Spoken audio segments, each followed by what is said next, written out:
Thank you for being a friend.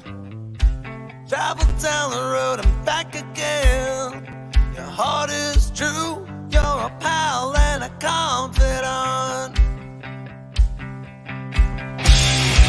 And if you threw a party, invited everyone you knew, you would see the biggest gift would be from me, and the card attached would say, thank you for being a friend.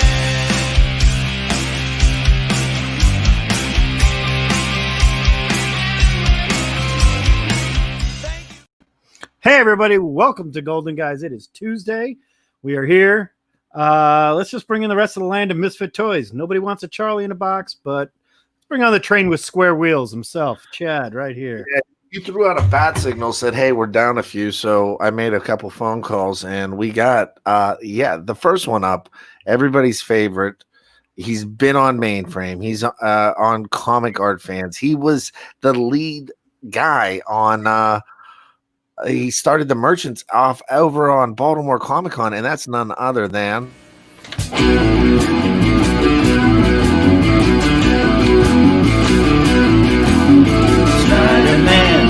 Spider-Man does whatever a dealer can. Spins a deal any size. That good stuff he will buy. Look out, here comes the Spider-Man. Comic art, comic books too. He's got collectibles old and new. At a shop or at a show, got stuff to sell, he'll come to you. Hey there, here comes the Spider-Man. It's a thrill to buy. Neat stuff day or night.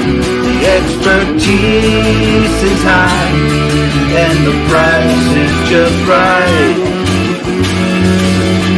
Spider-Man, Spider-Man, friendly neighborhood dealer man.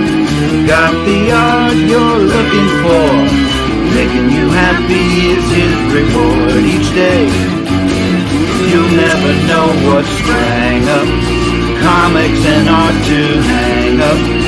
Here comes the Spider-Man.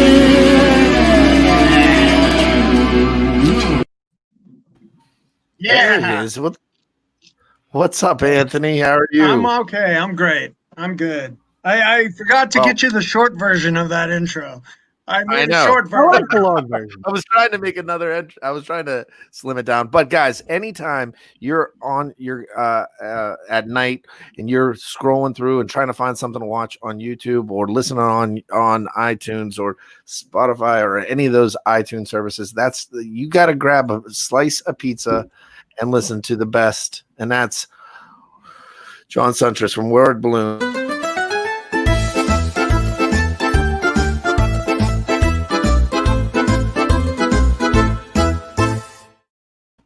Oh, I didn't hit the button. Sorry. Now that's a short version.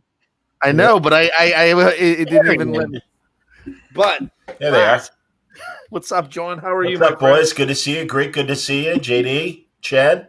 Good seeing you, my friend. I got to bring on the champ that runs the camp, the 16-time world champion. That's right, none other than the great legend.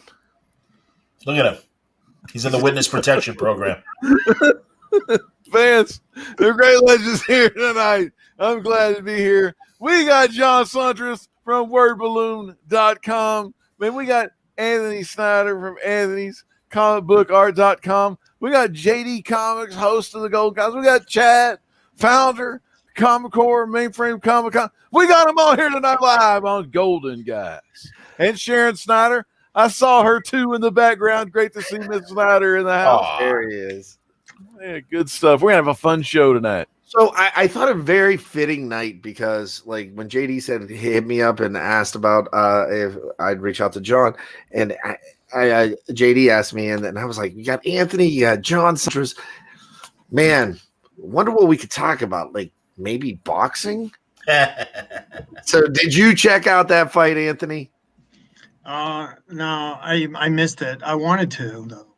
I just asked. I was talking to JD earlier about when it was. I thought it was I didn't know when it was. I had forgotten until right before Thanksgiving too, and it popped up on my cable, to buy the pay-per-view, and I'm like, oh yeah, that's right. I'm like, yeah. It gave me hope, man. I'm gonna get back in the gym. I'm gonna get into fighting. Oh, that's funny. That's funny. I'm worried because I forgot how old Holyfield is, and I was reading the news today that he's calling Tyson out. He's 58, and by the way, tomorrow I'm 56, and these guys look amazing for their 50s, and I say that with nothing but respect. But you don't play boxing. I mean, it is kind of risky for them to huff and puff that hard. And I mean, Anthony, honestly, that was the great thing about watching it. I don't know if any of the, HBO or anybody's going to show it after the fact. I doubt HBO will. They're out of the boxing business. Yeah. But maybe Showtime, I have no idea. Because, God, that guy that I hate was doing the play-by-play. Morrow, how's it going? Oh, my God. He used to be on SmackDown. He used to be on SmackDown. Hey, but John, anyway. John and Anthony, you deal in art and everything. But I before we jump in, I want to kind of spotlight something. If you guys haven't had a chance, go over to bleedingcool.com or go to right below here, click on this link and check out Word Balloon. And there is an awesome interview that John, you just did an interview with. I mean, you do more than just a few interviews. You just did one with Alex Ross, and that was that opened up some eyes. I think you and I were talking in the off air, and I had said to you, I thought he was upset with DC, and then you were like, it's funny that you said that. And can you talk a little bit about that? I'd be happy to. Yeah. It surprised me. Alex has a new art book out. That's amazing. It's called Unseen. And it has a lot of cool stuff that he made over the years that no way in hell they would ever make a book just because the rights are so complicated. One of them was this amazing double-page spread of Star Trek meets Star Wars. And it literally is the original cast in their youth, beaming onto whatever Star Wars ship or moment it was, but they're facing a bunch of stormtroopers and Vader. They've got their phasers out. It's such a great scene. Han is looking at Spock like, who the hell are you and why is this happening? It's so great. See that, yeah. So that was the purpose of getting him on. But at the end, we were talking, and we were talking about the CW shows. I knew it would come up anyway.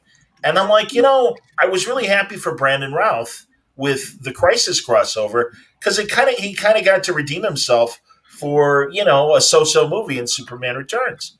And he's like, yeah, but I really can't get into that because as far as enjoying it, because they kind of screwed me over not paying me for using my Kingdom Come designs, and a lot of the elements of Kingdom Come I had completely forgotten. I mean, I loved it when it happened in Crisis, but he's like, Kevin Conroy in the bat brace and everything. Gee, where'd they come up with that? I'm paraphrasing, but essentially, and I'm like, wait a minute, you're not getting paid? He goes, checks stopped coming last year. And obviously with AT&T taking over, he described, because they really didn't have to do it because it is work for hire, but really in the early 2000s, I think Levitz and the other guys, especially when the movie machine started with the Nolan movies and stuff like that, it's like, all right, they're using elements from the comics. Hey, Warner Brothers, let's do something for these guys. Give them something. And truly, from Chuck Dixon to Neil Adams to Jeff Loeb, they're the guys off the top of my head that got paid. It's like they used my Batcave. They used this. They used, Lucius Fox, whatever. Great. So these guys got paid. And Alex referred to them as discretionary bonuses. So, and I know like Jerry Ordway for Cat Grant being in Supergirl was getting a weekly check. I know Marty Pasco before he passed away, they used several of his Superman villains in Supergirl, and he got checks for those. But yeah, apparently since last year, Alex hasn't been getting paid. Those two examples, he also mentions the youngest daughter on Black Lightning is a Kingdom Come character that he created, and that he designed Batwoman's outfit. And it's like, yeah, that's kind of lousy, man. It's really lousy. blatant art still in the show Stargirl. That's another CW show where when they go to the Justice Society of America's little base, they have like the freaking artwork spot on. It's just Alex Ross copycat stuff, you know. Yeah. Yeah. If it's not his I know original art, I think that it's was the really last based on straw when he saw that was the last straw when he saw his original art. You know, he's trying to get his damn money, and when he sees this, that's it. I'm coming after y'all people. So, Anthony, I'm gonna follow up question. Is Anthony, you represented or you've repped artists in the past? What are some of the things that you've seen in the industry? Well, I know I have a very good IP lawyer that I can refer Alex Ross to. Let's start with that. He's engaged in negotiations with Marvel right now with and DC both for very high profile artists. So that, you know, you got to get their attention sometimes. You have to go through the proper channels. You know, it's very corporate-y. It's very you know, we're not going to do anything until we're made to, and you got to make them. Yeah. No, you're not going to get anything. It's like to expect something just to show up at the doors. It's not going to happen. Well, but it was more that he was getting paid, and then all of a sudden they stopped, and you know, I'm sure he has representation that if he needed it, he would pursue. But he's like, I don't want to do that. And he goes, just acknowledge that you know your inspiration came from us, and you know even a token amount. Again, if you watch the interview, it's at Word Balloon's YouTube channel, and it's on my Spreaker platform actually as well. But yeah, youtube.com/wordballoon, you'll find it. It's right below. Yep, Yeah. thanks for the Hey. call. This is a great example because if it happens to Alex Ross, who's at the very top of the industry, it will happen. You know, it happens to everybody. So, like I said, I have a very good IP lawyer. He helped me with some of my dad's stuff and maintaining you know, rights on his name and stuff like that. And we did some exploratory surgery type things for a couple ideas I had, like the World Series of Poker and things like that. But he's very, his whole profession is intellectual properties, and he's dealing with Marvel and DC right now. Anthony, is Jimmy the Greek, is that trademarked, that phrase? I have had it like active, and I got to check with him.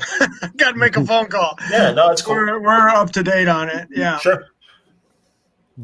Go ahead, JD. I'm sorry. You were I was just gonna say, it's first the cast we have today. Great people, guys I love dealing with, and everything else. And we were talking boxing earlier. We brought up the fact that Neil Adams did the cover of the Muhammad Ali Superman on the Treasury edition. I go back into boxing and comics, and I wanted to show just a few Golden Age things because that's kind of awesome. The first thing I want to show you is John Buscema. We talked earlier, Anthony and I. CGC always recognizes Strange Tales 150 as John's first work at Marvel, which is completely inaccurate. He worked in 1948 in Crime Fighters Always Lose number 4. I have that here. Lawbreakers Always Lose 3 and 6. I have both of them right here. Wanted Comics and everything else. He worked forever for Atlas Marvel, but it wasn't called Marvel at the time. But one boxing thing he did, John started before he worked in comics. Stan Lee found him drawing guys in 1945 and 46 after the war came back, going to those fights where Jim J. Braddock and guys like that, and who was the guy after him? Joe Louis. Joe Louis and then Primo Carnera and all these guys, they were well-known boxers, and he used to draw them. So one of his earliest works is this, and it's called The Champ, and it's inside Young Men number 4. Fantastic. And this is most of John's Golden Age stuff. I have pretty much all of it. Wow. It isn't as good as this. This is where you can see almost the accentuating Marvel way of doing something years before Ditko and Stan came up with this style of literally doing a over-sensitized punch, and that's The Champ. But one of my other favorite artists, and I'm going to date myself here, If you know who Bob Powell is, Sure. Bob Yeah, Powell Bob did Powell. great work in this book here, The Babe Ruth Sports. And you get the Jake LaMotta story here. You also get a lot of wrestling in here. Old school wrestling, by the way. Old school wrestling by Bob Powell. Talk about the mat. And the characters' names are Flash Gordon, Golden Superman, the Black Panther, and, of course, the Super Swedish Angel. They were actual names of wrestlers. But he did the Jake LaMotta story years before. Well, again, this is 1950, so this is Jake LaMotta was still around. Sure. See it right here. The Jake LaMotta story, right here, the Raging Bull, looks a little like De Niro in back then. And there you Well, go. honestly, it looks like Jake It LaMotta. looks I mean, like Jake honestly, that's like a kind of an idealized Jake LaMotta if he was a little cuter, which he Yeah, wasn't. exactly. A better looking Jake LaMotta. But it's such a good. And there's a few other ones I have here where I kind of look at the boxing in there. And if anybody knows, it's New York Rangers, Eddie LaPrere there for any of you Ranger fans. Fun.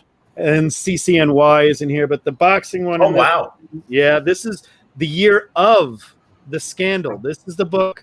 If you don't know the CCNY scandal here, sorry, I'm getting pop up here. The CCNY scandal happened this year at this time, and this is before that game when it says the best college basketball team ever, and it labels them here. The very next game was the game they threw. Wow. So this was the basketball issue, but the football issue and the boxing issue was one I showed earlier. But like I said, oh, by the way, I did pick up a book. I want to show everybody. This is the second elephant cover, Jungle, number 41. Only one before this is number 28. Got that on hold by someone. This is Dan Zolnowicz. If you don't know, you could tell by the woman's face. Jambo Comics, I know is in the chat here. This is a very early Sheena, not the first, but it's Cool. 1942. One of my favorite covers there. And here's some early Buscema work here I wanted to show you guys. I got all the raws of The Wanted, the whole run. Really tough to find, especially in any condition here. But this is all Buscema cover-to-cover work, his first cover-to-cover work he ever did. And this was 1951, so it wasn't his first work in comics, CGC, in 1966. And the funny thing was, in 1959, Marvel Comics did a Tales of Suspense number 3. That cover was done by John Buscema, too. Again, CGC doesn't know everything, and they're not the end-all end at all. If you want to know history on comics, do your research yourself. Don't rely on a third party. Find out what you can find out. I've done books, histories. I do write them all the time. Here's my proof. I send it to them all the time. This is the first work here. I own it. It's an Abraham Lincoln story about Lincoln's grave being robbed. I have the whole thing. He's into this, man. This is what I do. I don't mind. fantastic. I don't want to prove them wrong, but when I hear people tell me it's the first work. Now, Anthony, I used to have that page of Dum Dum Dugan, and it's a great page, and I missed out on it, and it happens. And Anthony's had so many different artworks, he probably doesn't remember everything he's had. Actually, we talked about the Wizard of Oz piece. There's a one piece out there right now. If you don't know, the Wizard of Oz done the Treasury Edition is actually the first Marvel DC crossover ever. Carmine Infantino and Stan Lee and John Buscema did the interior. John Romita did the cover. And I think the inker was Tony DeZinga, probably. I think he did both. Really? Interesting. I think it might have been him. For some reason, I think Well, that's Jonah Hex artist, sir. Yeah. Yeah. Very good Jonah Hex artist. I have a commission from Tony that he did for me like 10 years ago. I got it at WonderCon, and it's Nice. Jonah Hex. It's beautiful. Damn, that's awesome, dude. Yeah, Zaniga. Yeah, Oh, Dezaniga. Yeah, the one thing Anthony will always do is correct me on my names being wrong. Yeah, Well, the yeah. names I've been hearing those names get murdered so long. But my favorite line about names getting murdered is Bill Sienkiewicz. This guy comes up to him and said, "I always say Sienkiewicz, but what is your It's name?" spelled, And he's just like, "Bill," because he was so sick of hearing people murder his name. That's like that guy in the chat named Drew Manchu. He's always murdering people's names. Me, I don't know how. I don't know how to- Chad always murders names.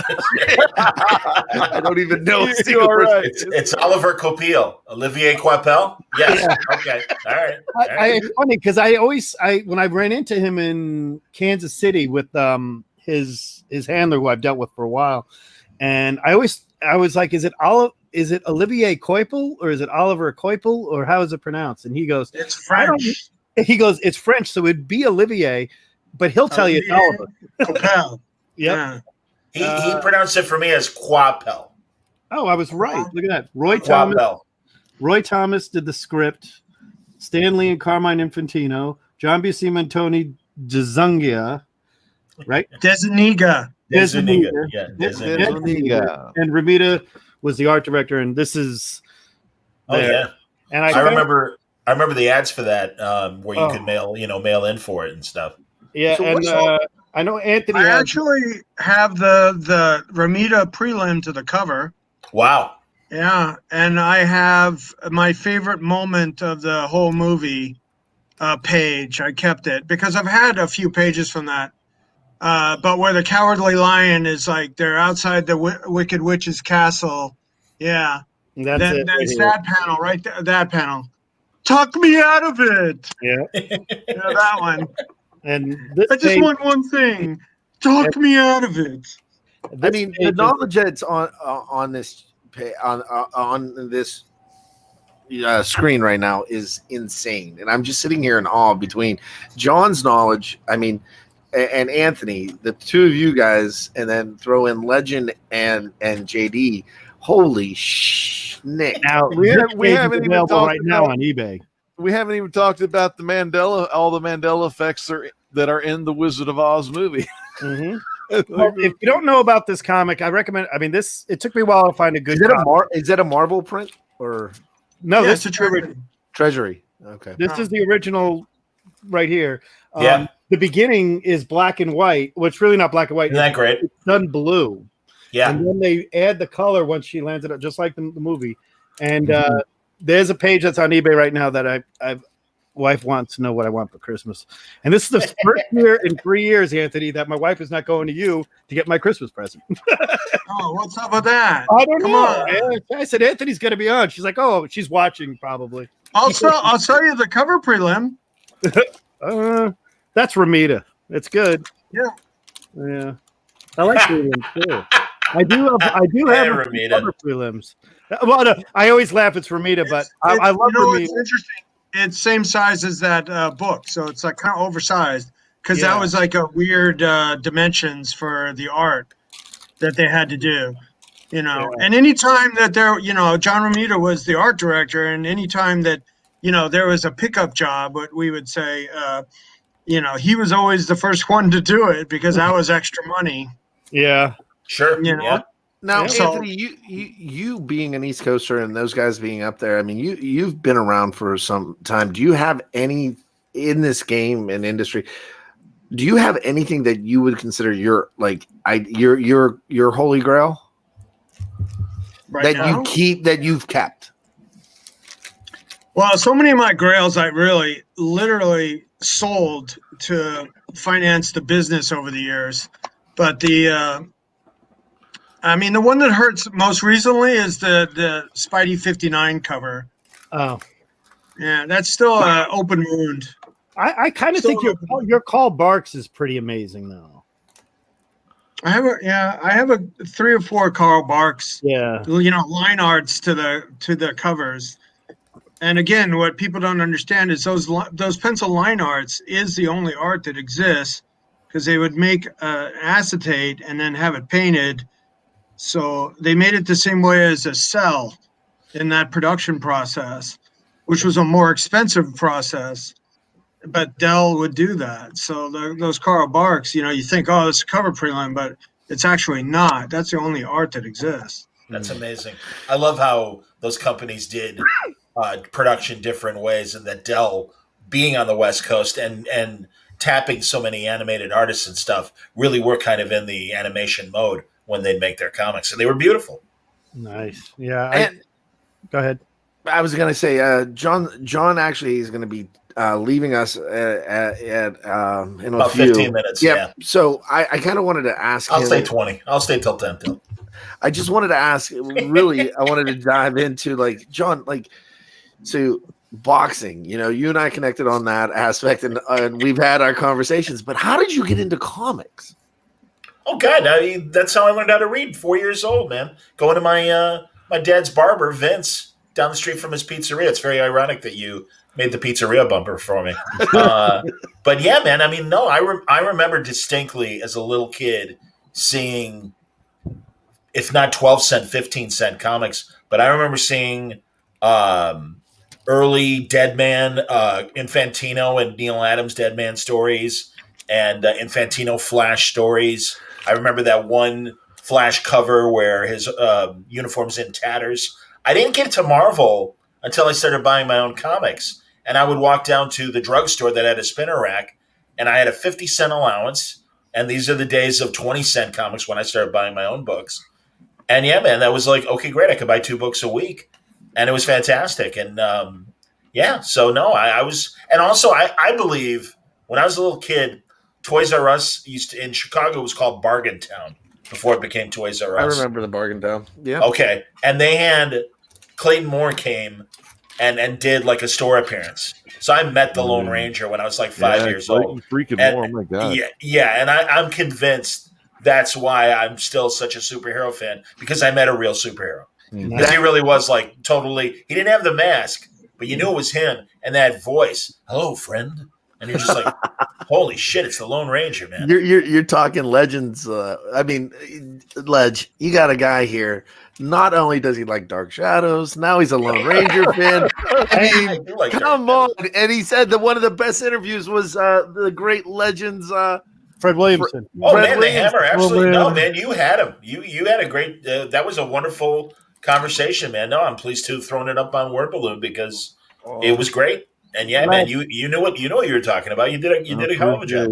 I appreciate y'all guys, man. It's easy when you surround yourself with some good folks. And man, I've learned so much, just from the time I've had from Word Balloon's finest, John Suntress, man. Oh, thanks. One of the best damn voices I've ever heard. Man, I thought this guy named Chuck Lacey had a good voice, and then I freaking heard Emperor Palpatine. No, John, one of the best, and of course, here we go. Clayton Moore inspired Lone Ranger. Man.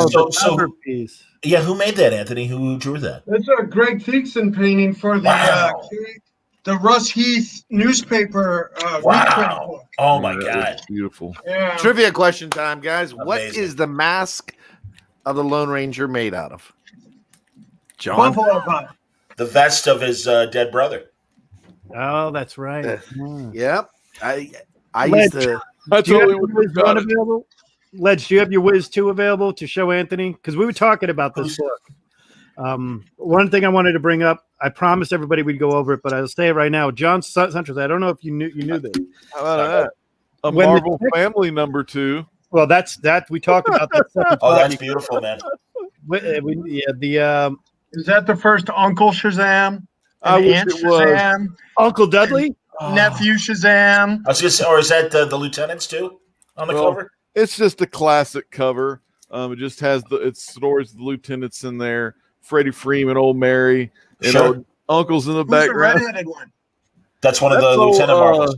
Uncle Dudley. That's Fat Tall Billy, Dudley. isn't it? There was Tall Dudley. No, they're all Billies. They're all Billies. That's why they're lieutenants. Hillbilly, yeah, because there was Hillbilly, Tall Billy, and Fat Billy. And Fat Billy. Fat Billy's awesome. It's like a hip hop name. Yeah. They were thinking, CC Beck was thinking that back then. Hillbilly just looks like just a normal blonde hair kid. Yep. Could be a damn Johnny Storm. Probably no. Totally. We went over this, but with the Tech 27, I'm sure you guys heard about it going for 1.5 million. What? Yeah, which is great for the industry and everything else. But we went over this last week, and we knew this, but we were sharing with everybody again.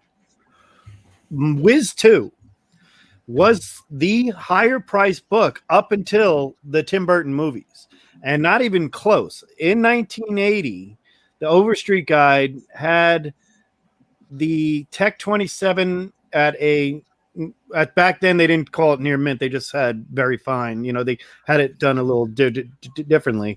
That value was $1,800 on a Tech 27. On a Wiz 2 was $5,000. Only Action 1 was worth more. And I think we still one of the things we're going to do on the show, I promise, is we're going to look at Fantastic Three and Lou Fine and everything else. But I've been saying I talked to Legend about this last week, and we're sitting there. Wiz 2 is the harder book to get in better condition, and it's just amazing now that we're going to see a Batman 1. We talked about it last week. We talked to Randy from Heritage. A 9.4 Batman 1 is probably going to break $1 million. There are a lot of Batman 1s, correct? I mean, you guys have all been to cons. You've seen Batman 1s at cons. If you've ever, I don't think you'll see that many Wiz 2s ever at a con. Wiz 1, there. All right, Legend. Anthony says he hasn't seen too many of them. So let's see it. Wow. 7.5. Damn. That's amazing, Legend. CGC restored grade, it's had some great restored work, professional restored, which is really cool. But just a beautiful book. Love it. Wiz Comics #2. Yeah. Freaking classic. Rattle off some of the other Fawcett heroes that aren't like Sargon and they got Golden Arrows in there. Oh, Don Dare. Oh, and Lance O'Casey. Sure. Classic Lance O'Casey. One of those boat guys, Yeah. Yeah. Those are classic. A lot of people like the boat stuff, Navy Sure. stuff. Spy Smasher and Ibis, two other That's good right. classics. It wasn't Sargon. It was Ibis that was in Wiz 2. Ibis, man. Ibis, I thought was like a old school Golden Age style Doctor Strange. Yep. It's kind of fun little mystical character. Didn't he show up in Supergirl? Like for 5 minutes? Yeah, he did. That killed me. I'm like, oh my God, it's Ibis. Was that the CW show? Yeah. Yeah. My wife probably saw that. I wish I would have saw that. It's like 5 minutes. No Bullet Man? No Bullet Man? Yeah. Well, Bullet Man, God, what comic was it? Anthony knows he's showing it. I want to get Nickel Comics #1. What were you showing, Anthony? Oh no, I was just taking a picture. Oh, Yeah. sorry. I Man, think you were though. showing a book.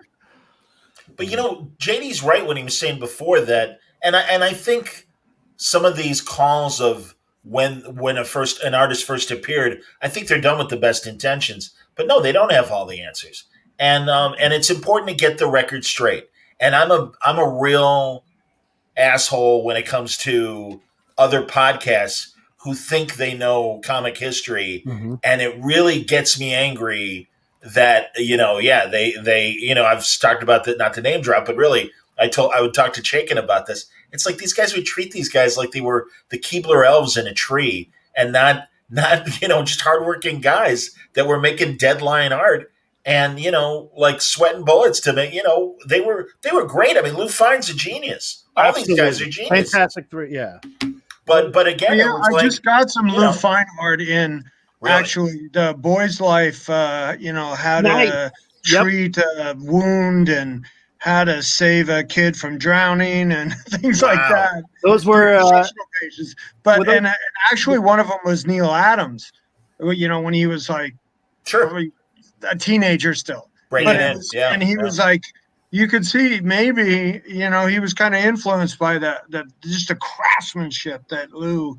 And how well rendered those kids were. It's like in a group of kids, it's like every one of them was like picture perfect. I think Lou Fine was doing those from like 1955 to like 61. Does that sound right? Yeah. Yeah. He was doing Boy's Life. Yeah. Yeah, Boy's Life. Yeah. Not the Their whole Boy's thing. Life features.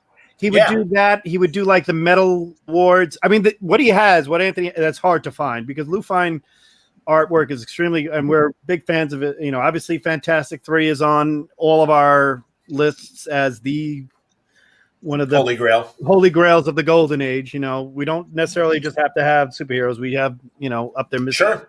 Lou Fine's work, and I have we would talk about Lou Fine, and a lot of the guys in the show have, but we don't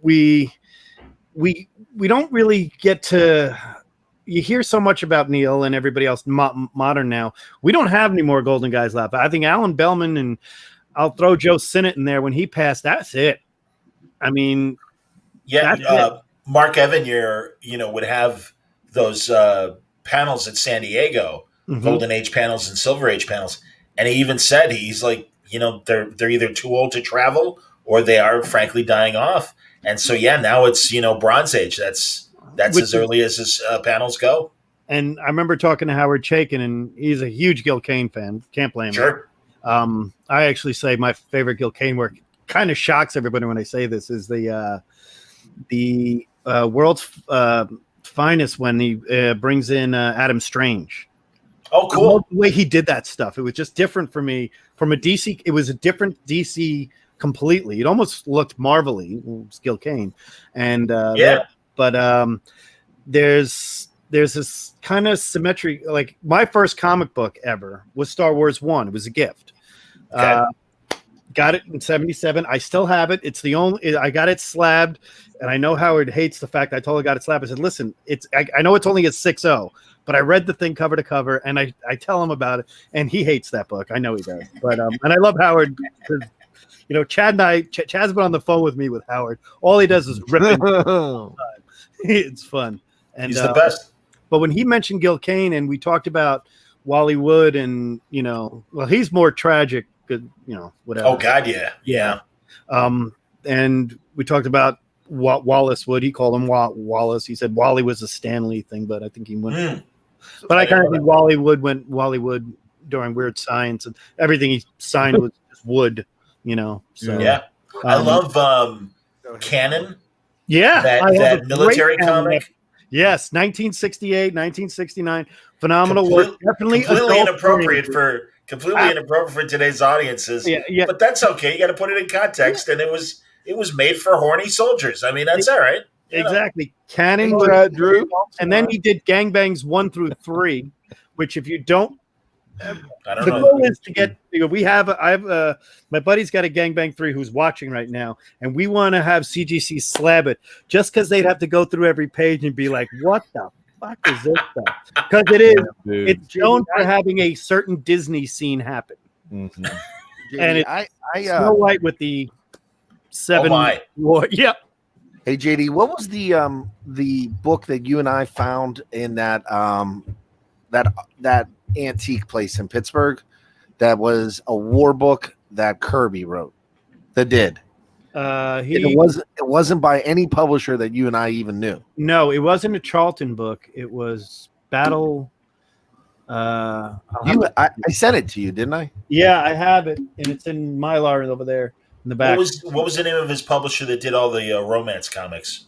Like Charlton? Chesterfield? No, it wasn't Charlton. It's like Chesterfield or something close to that. Yep, it could. Yeah, Chesterfield did a lot of the romance ones with Simon Kirby. Right, exactly. That's what I was saying.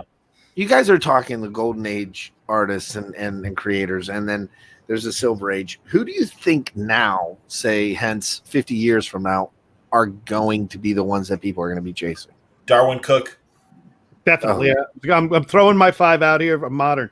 Darwin Cook, Alex Ross, and Alex Ross will be like more. And the reason why I say Alex Ross will be different because Alex Ross's progression of getting better through the years is absolutely apparent. From Secret Wars 2 to what he's done now is light years ahead of where he's been. He came on. I'll be honest, I wasn't the biggest fan of his. I thought his covers were too busy for the modern era. I thought he reminded me of an old Alex Schomburg-y kind of a thing going on with so much stuff going on, which we love in the Golden Age, but it was drawn in the Golden Age in a comic style, not in a realistic style.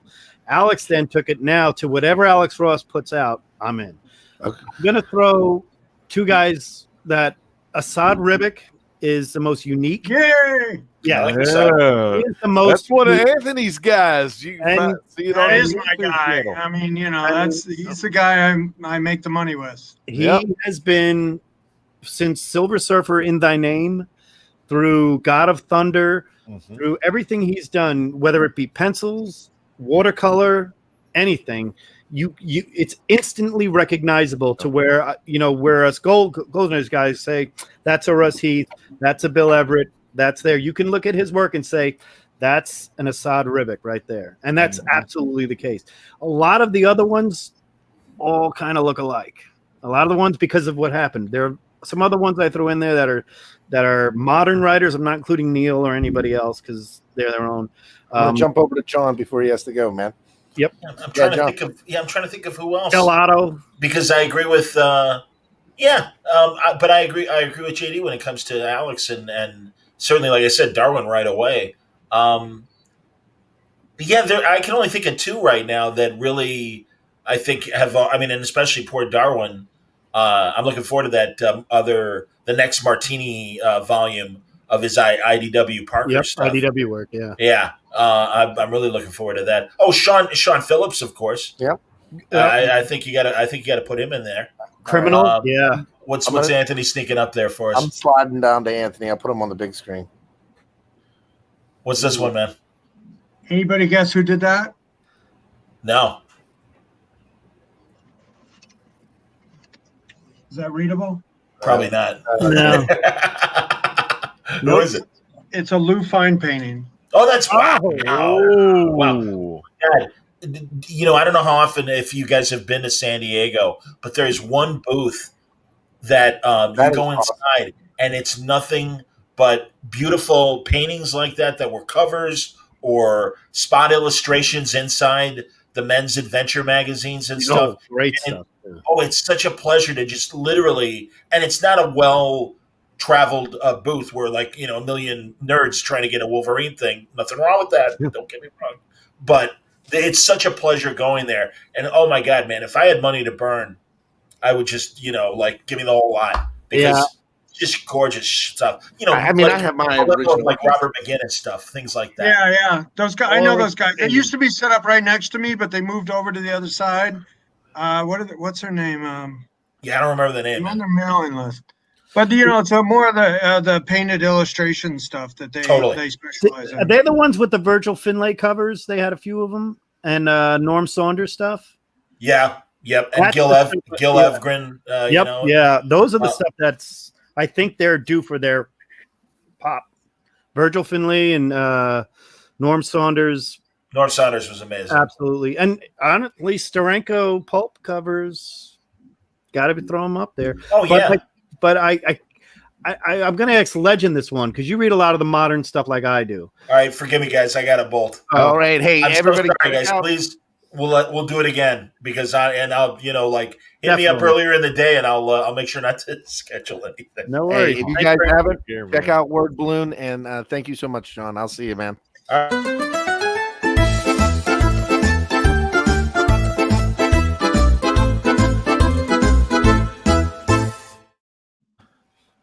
Legend said, one of the best. Dude, John Suntress is one of the best. Oh, Mia Maya, it's a pizza pie. I mean, you can't beat the John Suntress of wordballoon.com. JD, Did a great interview talking with, about modern, too. there ain't no one finer than the great Anthony Snyder, man. One Yeah. of the best. The freaking highlights of the last one, what was it? It was the art put on old Bill The Cox, CAF, the CAF. the comic art Virtual Con. fans. How'd you guys do Yeah. there, Anthony? I did well. He gave me an hour to do my own, like a Selling Heroes type show, and the network that I was doing that show with, my former media partner, who will not be named, that they had to shut down because they couldn't do production. So I hired a producer from the company to work with me full time. So I'm doing my video reviews, updates, every day. We're posting those on YouTube and Facebook and Instagram every day.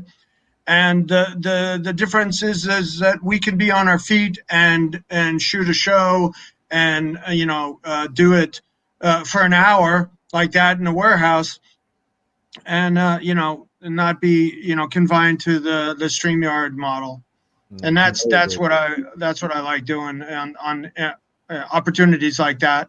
And then I sold some stuff, so it was good. It was Bill's out there facilitating for everybody to the market in general. And he said that he had over $700,000 in track sales. Great. Yeah.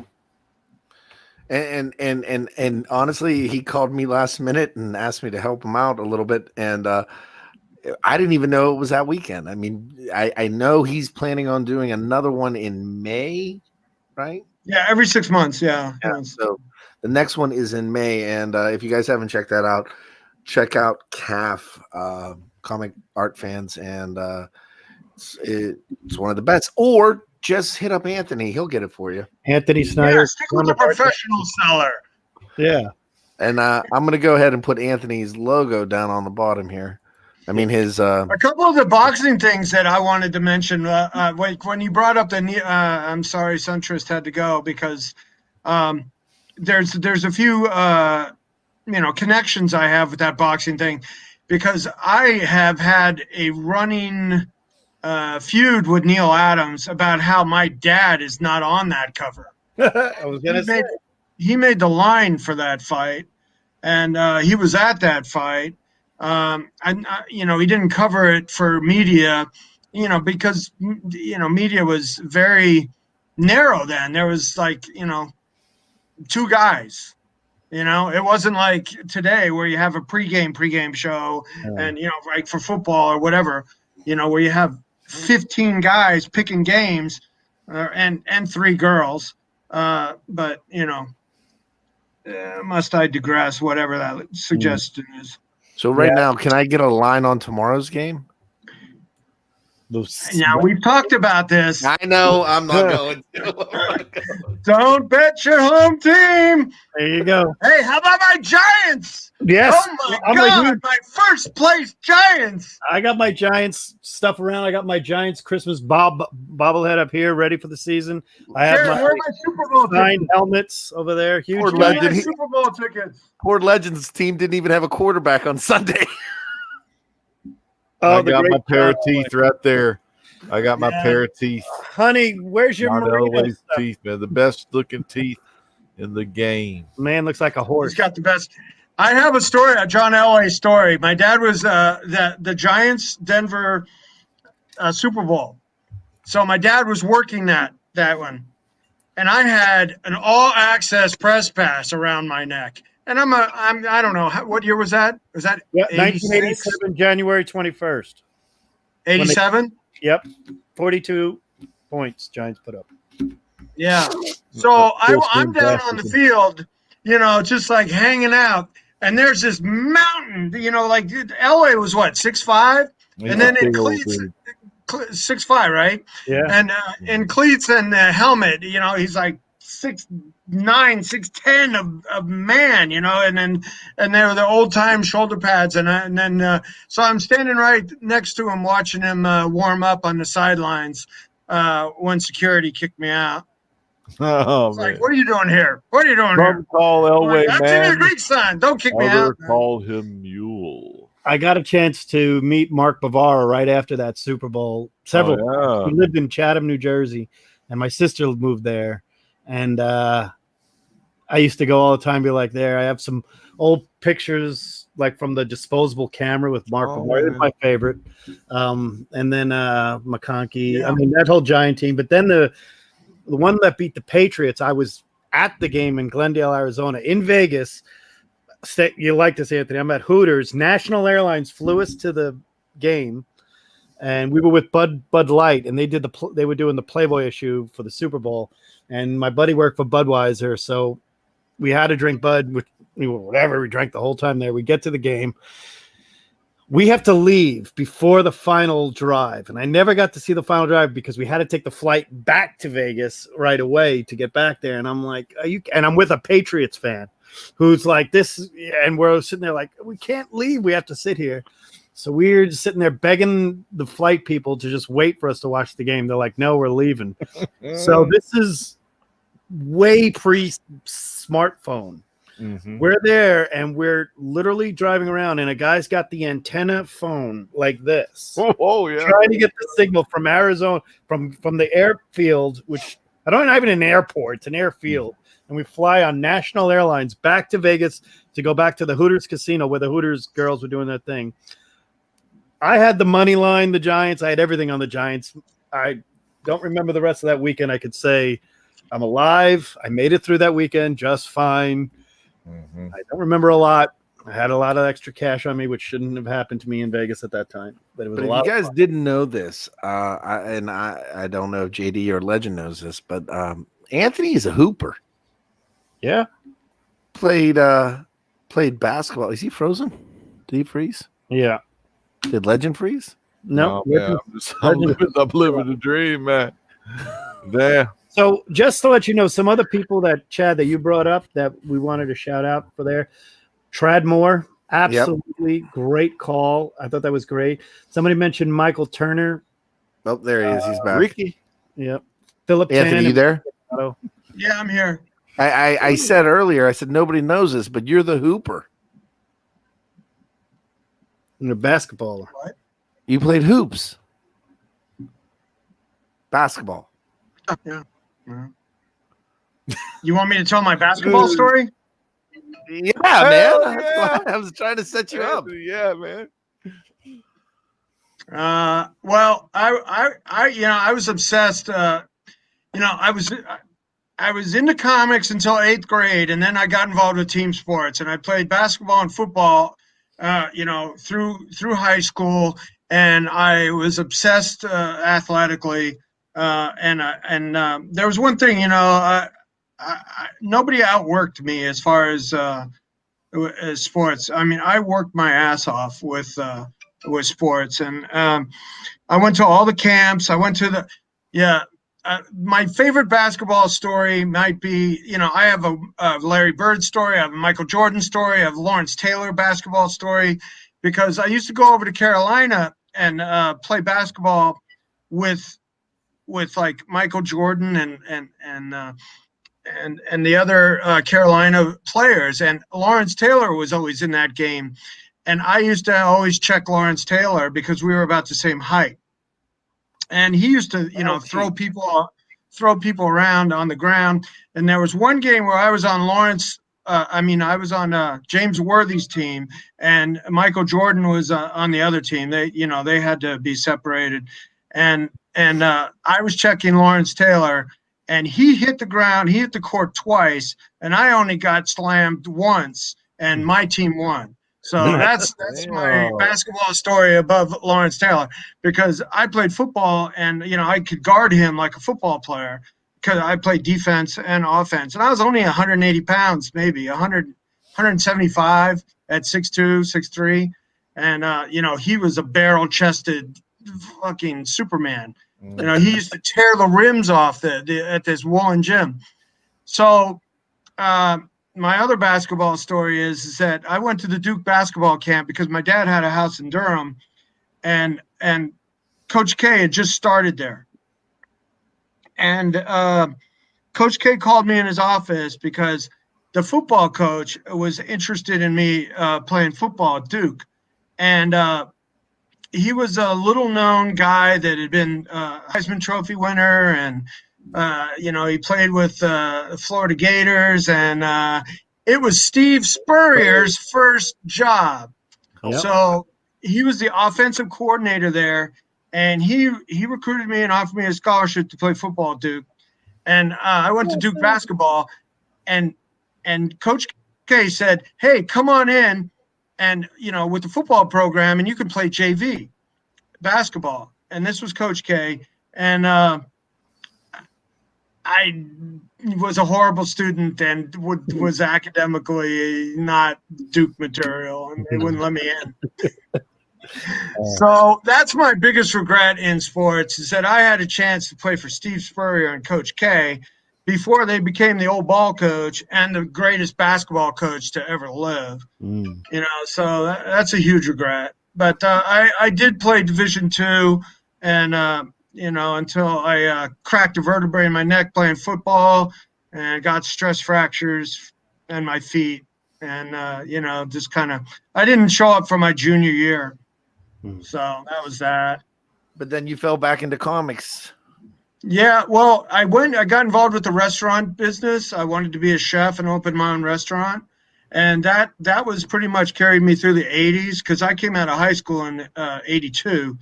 And that was 85, so the next 5 years I was involved with the restaurant business. And that's important for me because, that's where I learned my business, model or attitude, where I try to create customers and keep them. And I apply that to this business in a way that I don't see other people doing. So that's what I'm most proud of. It's funny that you mentioned that. I was talking to a good friend of mine today who said Anthony has one thing above everybody else. And once somebody does business with them, they continue to go back to Anthony. Anthony knows his shit. That's the best compliment I can get. I love that, because that is somebody realizing that, no one, no one has the staff I have, especially for the proportional amount of business, that my payroll takes up of my business. No one would spend that amount of money, and that percentage of money. But again, I come from a very labor intensive business that is the restaurant business.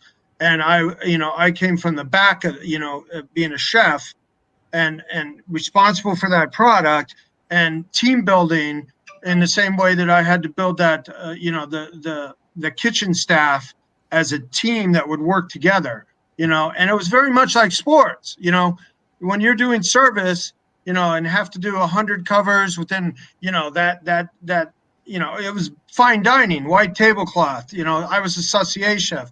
It was showtime, and that's why, it was very much like sports. It was game time, and that's why I always enjoyed the shows at, Comic-Cons. That's like a showtime for me. And then extended into this, how this is developed during lockdown, doing this show and doing, a review on camera on a daily basis, it's energizing for me. And I love putting that energy out there. And I think I'm funny. So, and other people, sometimes tell me I am too. So, if you guys check out Anthony's Facebook page, he does a daily review, and it's comedy, but you're going to see a bunch of great stuff, and you're going to learn stuff too. And from somebody who can attest to the fact that I know people that deal with Anthony, I deal with Anthony. We all agree with one thing is, the reason why he has repeat customers and the reason why he is integrity. And in this business, there's a lot of the, I'm not saying anybody, but a lot of people don't have it. You get, fool me once, shame on you, fool me twice, shame on me. It happens a lot in this business. With some of them are fakers. You know how I say that? Let me just interject. I try to make customers, not scores on people. And I just see that everywhere. I mean, I'm amazed at how some of these guys, my competition, can still be doing business based on, the stories that get repeated to me of what they've done to other people in deals. And, it's like, oh my God, really? Yeah. But, I don't know. Some people want the punishment, I guess. I don't know. It's like they're gambling addicts and want to just lose. I've seen a lot of in my life. I've seen a lot. I have people that send me really high-end books, right? And they want me to find them buyers. I just sent Anthony a copy of one. I sent a few to the other Golden Guys of it. Probably one of the top 10 Golden Age books, at least by cover, there is. And they says, and I won't send it to this one guy because this guy who has the book refuses to deal with him because that guy burned a bridge, and you're burning bridges with him. Yeah. And Come on, we all my former media partner, that's all he does. He carries a torch around just to burn the bridge behind him. Right, and we all talk, especially there's not many people who will drop $50,000 to $150,000 on a comic like that. And I know some of these people, they're fans of the show and they watch and they used to deal with the one place directly. He won't deal with them anymore. I mean, and you're talking about a guy who probably spent well over, 6 figures plus over the course of the year. He told me he spent $1 million with them and he gets no respect. None. And I have had my arguments with him when I brokered a deal with a guy for a specific book, and it was a cap one. And I can tell you right now, $75,000 was the agreed upon price. Guy then turns around and says, no, one just sold for a little higher. I'm going to 90. I'm like, you can't do that after the guy got the money, got the cashier's check, brought it to your place, and now you backed out of the deal. When the guy was there, the guy called me and says, I'll never deal with this guy again. Mm-hmm. I did not. I told him, I says, you're done with me. You burn me once, burn me twice. I'm done with you. And unfortunately, he has some great stuff. So, but I rather not have this stuff and keep the friendships and deal with people I prefer to deal with. And a great example of that is I reach out to Anthony now instead. Or every time, and Anthony can vouch that when I bring him people, they are people that do this kind of stuff. And, yeah, you brought me a great customer, and he's come to see me twice, mm-hmm. and he's spent some good money, and I appreciate it. That's money I have, and that's the cash I have in my pocket right now. I appreciate that, and people need that. This is a hobby that's supposed to be fun. It's not supposed to be like just greed and avarice and if you don't make it fun for people, then we have a consistent phrase here we use, and it's givers, not takers. And I believe we're all givers here, and takers are those, and you know who you are, those that take.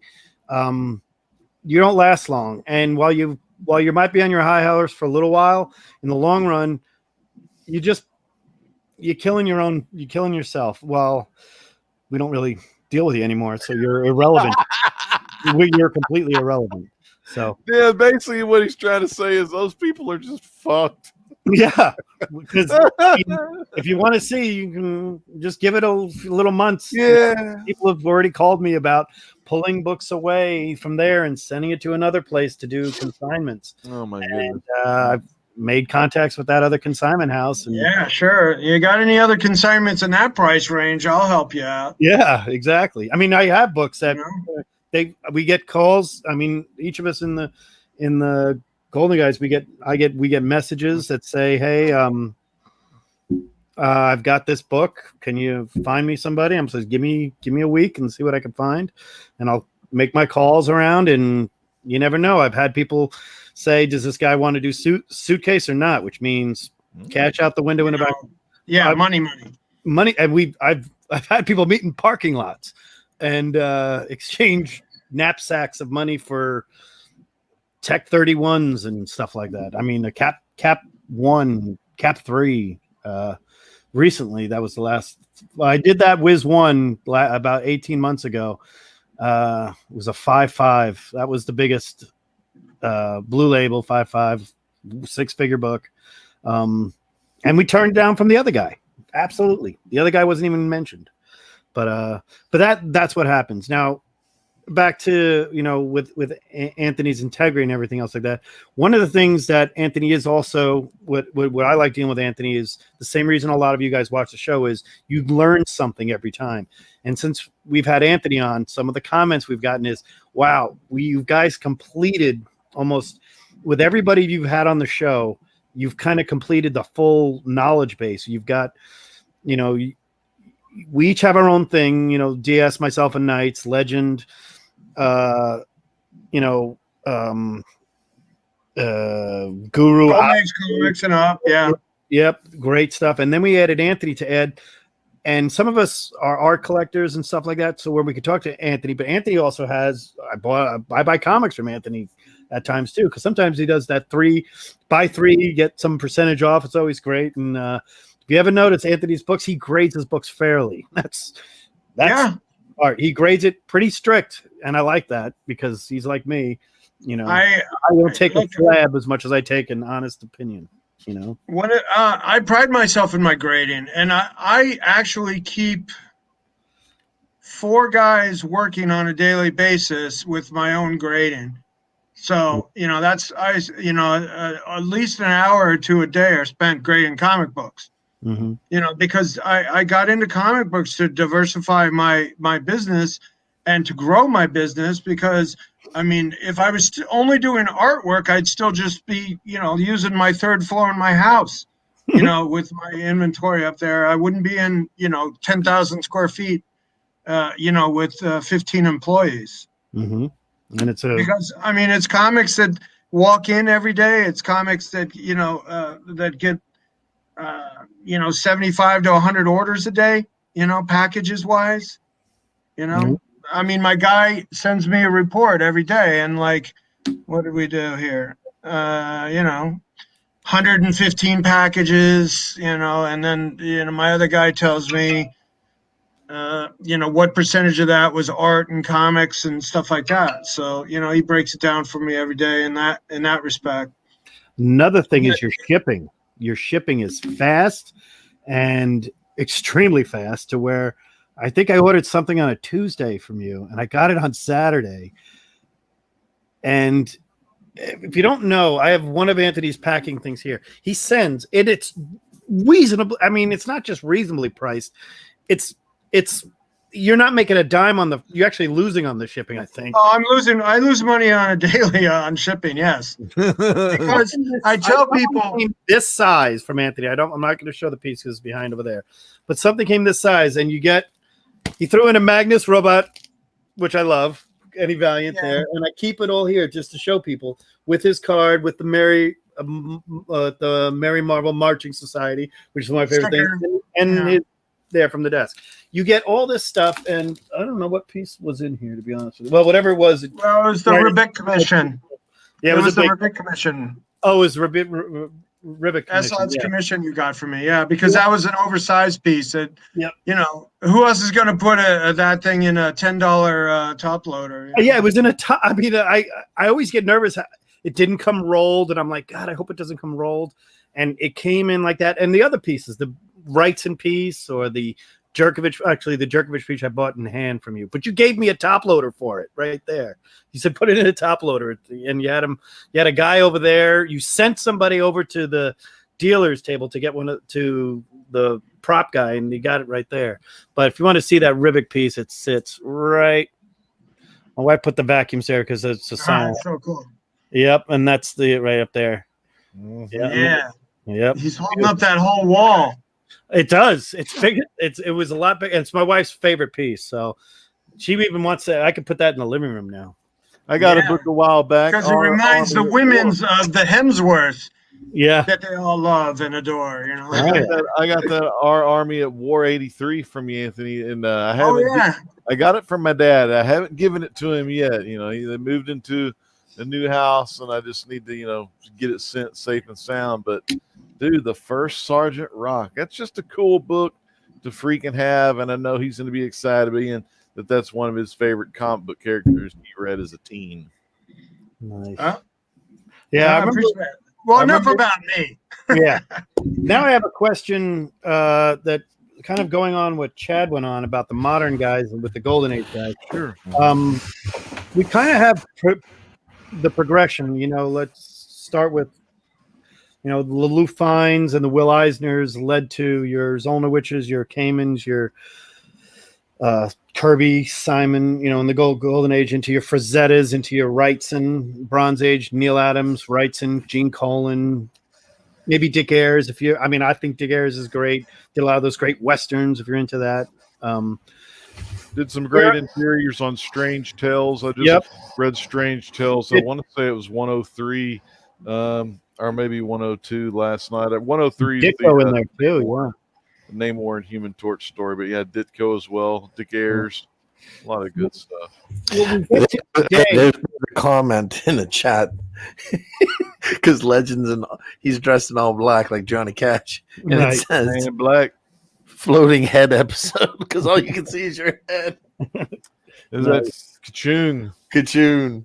Nice. Well, as far as modern guys that are going to be remembered in 50 years, we really gotta acknowledge.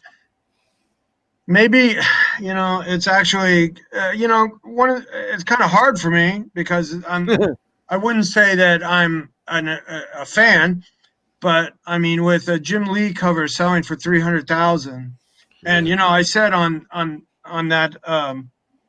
On the Baltimore, when we were talking with Barry from the Heritage, I asked Barry, "Hey Barry, I think that cover is going to set a record," and I believe it did.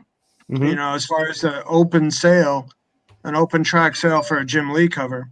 So $300,000. I mean, it's just there's gonna be that. There's gonna be him, and there's gonna be McFarlane. Yeah. And I mean, Alex Ross is like,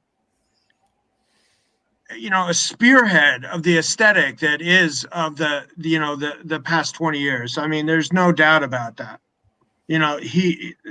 And there's a certain, I would say, a commercial success with him, as far as design art and projects that have meant that his work has meant more to than other guys. So he is definitely going to be, towards the top of that list. And I appreciate you mentioned Esad, because Esad is by no means done in his career. No means. Yeah, he is continuing to his paintings that I'm handling. Oh my God! I mean, I did an episode where I was just sitting there, just overwhelmed with gratitude that I was able to handle them and sell them for him. But he's been with me every day of his career. That's the good thing. We've been together over 20 years. Look at this. Here, I'll put it on the big screen. This is you can get these prints as well. Anthony, you should definitely advertise these. These are great. They're all signed. I've got I've done them as charity giveaways before.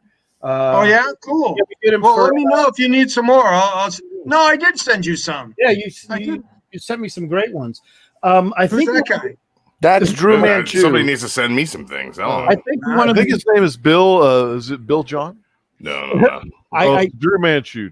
What's going on, Anthony? We haven't been on a stream together before. No, we haven't. How are you? Nice to meet you. I am doing well. I had a nice Tuesday off. I sat here and was bagging and boarding some books that I picked up today, and watching the Golden Guys. Hey JD, Drew's tagging in for me because I gotta get to work. Anthony, as always, my friend, it was awesome seeing you. Ledge, thank you. Feel better. Yeah, I'm gonna try. So I'll talk to you guys. Take care, man. Okay, see you later. One of the lost arts is the line art, and I don't know that many people who still draw first. Barry Kitson still does, Ryan Stegman, but a lot of it's digital now. So I kind of think the interior arts are never going to be what they were, Anthony, ended in the 90s. I mean, there's a few, like we said, Esad that does still pencils first, and Barry Kitson and Ryan Stegman. Obviously, he's modern, Tradmore. I kind of think that's where, I look at modern art, like the stuff that comes out the last 3 years of original art, and like I just buy directly from the artist, whether it be Mike Mayu or Barry Kitson up here, or Ed McGuinness. He's another one. Ed McGuinness is one of my favorites of the modern era, who still does the interior works. Yeah, that's a great point, JD, as far as what's going to be collectible as far as original art, considering so much is done digitally these days. It's going to become one of those things that's of a time. So I think that if you're, hunting for the books themselves, I think that the artists will still be something that you can hunt for. But as far as the original art, every artist is going to be producing physical media at some point.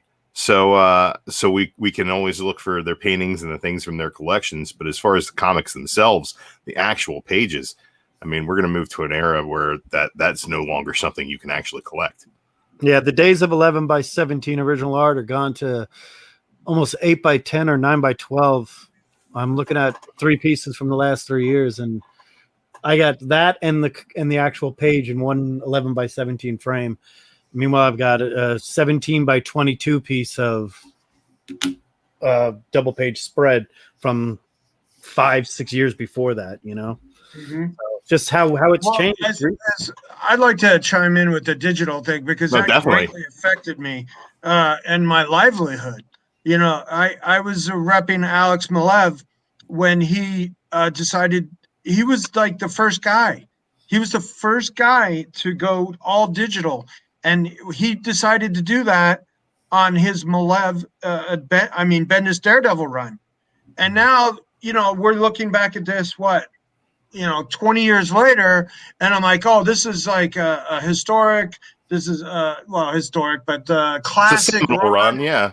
Yeah. It's like one of those runs that rank up there,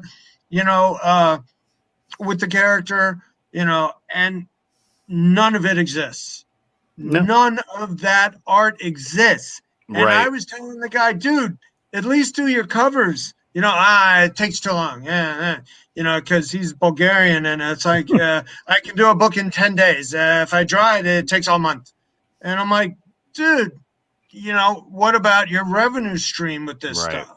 And the guys that, state, there was with him, with Alex, who I don't work with anymore because, it was just too little stuff to work with, and I kept, I had to fight with him to get material because he wanted to do it digitally. And he was the first guy, and everybody wanted to copy him, and everybody wanted to do, but he made a lifestyle choice, okay, as an artist, and as a man, and as a husband, and as a father, whatever you want to say. He made a lifestyle choice, and to go digital and be able to just take pictures and rasterize and pasteurize and whatever, do backgrounds, and then just draw a simple, draw his figures into pictured backgrounds, because I was in one of his books, and we went out and we shot pictures for about a couple hours of my character's, script. I was in, I forget which issue. I can find a cover, but we shot the pictures of what I was supposed to be doing, and those were the pictures in the book. He would draw over them, but he made a lifestyle choice. But the guys that are still doing the art are making, a livelihood choice because they want that revenue stream. Essad's covers, from what Marvel pays him, I'm getting, many multiples of what Marvel pays him for those covers. Right. So, he's doubled. He's never going to stop not doing double dipping. He's triple dipping at that point, right? So you got to do that. Now, I had a question. Plus, Chris Barrett posted a comment in the chat, and I'm more curious for myself, Anthony, what you think about sketches and sketch covers that are something that are becoming more and more popular as a means of collecting. Chris Barrett says post-90s original art is going to be sketches and sketch covers. Is that something that we should be looking at as far as investment? Are these sketch covers getting any sort of ground as far as value? I took it. A guy came by over the weekend and sold me a few sketch covers. There was a Michael Cho Superman. There was a Jay Lee Dr. Doom Submariner, and there was a Adi Granoff Dr. Doom, and there was a Dynamic Forces Ramita that was signed by Alex Ross as well. And I did a daily review on them because I wanted to talk about, hey, you have comic collectors, and you have art collectors, and this is like a crossover. Yeah, it's that Venn diagram. This is where the two meet. It's like, and comic guys can go see like a Michael Cho at a show who's very accessible, and have him do a Superman or whatever their favorite character was, or whatever the comic book was. Essad doesn't like doing them because he feels confined on that small piece of thing. He'd rather break out a piece of paper and be able to, put his art down the way he wants to. He hates being confined on that small, and then it's not necessarily the best art paper. Right. He has paper that will hold his watercolors and such better. But I do see sketch covers as a viable, genre of collectability, but as an investment, no. There's still commissions, and commissions are, going to stay commissions. You know what I mean? It's like, I know people that are, collected commissions and got too specific with them, and their collection isn't worth what they paid for it. You know, because it's too specific. It was It's a too matter- personalized. It's something that's to be enjoyed personally, but not to look forward to resale value. Investment-wise, yeah. If you look Unless- behind me, everything behind me is a commission, and it's all the same theme. It's Vader and Thanos, or Vader with the Infinity Gauntlet. It's my favorite two. David Prowse, R.I.P. by the way. First and only was my only celebrity autograph until Clark Gregg last couple of years ago. This is the only celebrity autograph I ever wanted, and I walked this over to him, and I was like third in line at the 1999 wasn't called Celebration then. I forget what it was called. Star Wars Celebration. It was Yeah. the 20 that I think it was Celebration, It was but when the the special 20th editions anniversary were coming out. of the release of Star Wars. And then maybe 97, perhaps. Yeah, Oh, it was then that was 99 97 stuff. Yeah. It was the stuff at the New York at the Jacob Javits Center when they had Prowse was there, Jeremy Bullock was there, Hamill. They did those special editions. That's the Then in Han Shop. 99, Phantom of Darth Maul came out. But Phantom. like I Z told- Collect stopped by. He said he's doing a show right now, but he wanted to keep us live in the background and said, "Thank you, Anthony, for that She-Hulk #1." So he's a happy customer. And Z Collect's one of Yeah. the good dudes of the comic book community. Well, She-Hulk, you know, that we're looking forward to what they do with her on Disney streaming, Disney Plus. another That's- John Buscema cover. As Yeah. long as they have her jump rope and naked, I'll be a millionaire. Yes. But about the guys, you know, that's a whole topic. That's a whole genre. Muscle girls. Yeah. You know, Oh, guys yeah. who like Red girl. Sonja, my favorite. Red Yeah, Sonja. but she was always drawn feminine. You know, she was just athletic. You know, like not muscle girl. like You know what I mean? She-Hulk or Power Girl's got muscles in the right places, but Those aren't Wow. muscles, bro. yeah. They Power ain't Girl. muscle. They're them titty muscles. Power Girl. That was 1976, the first time that came out, and oof, that was a big one. She-Hulk. When I did commissions, when I go to a place and I get commissions done, I specifically want something personal, and it's not for value. It's because it's a new artist that I don't know, or I know that I'm like, hey, can you do me a favor? I've got this thing. It started with George Perez. I do one of these things every year, and you can see behind me, I've got, you know, Mike Mignola, and Mignola's over there. I do everybody, you know, Franco Francavilla somewhere,